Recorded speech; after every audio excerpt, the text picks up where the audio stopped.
How are you today? I hope you're still happy and healthy. Today we'll learn about how to make magnet.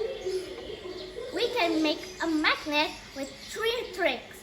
First is touch method, second is straw method, and third is electrical method. So I will show you how to make magnet by using touch method and straw method. Okay. The material are magnet, scissor, paper clip, and screwdriver. First is touch method. First we have to see this magnet and then put this paper clip in here. And then put the other paper clip in here. See? It's the touch method.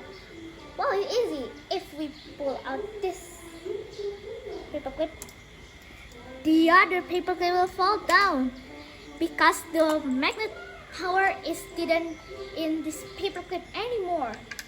Second is straw method. First, we need to use this scissor and this screwdriver. This is a magnet, of course.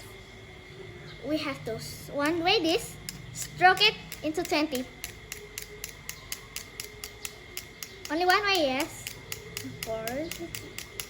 If that, we put this paper clip. See? Awesome! But the magnet of this scissor, it will be fall down. This paper clip, of course, because it is temporary. So, I think it will be the easier touch method. But the straw method is awesome because it's just like magic. But if we stroke it, it's so awesome. Okay, that's it. Thanks for watching for this video. So you make mistake this video, you can try it at home. Thanks and see you next time. Bye.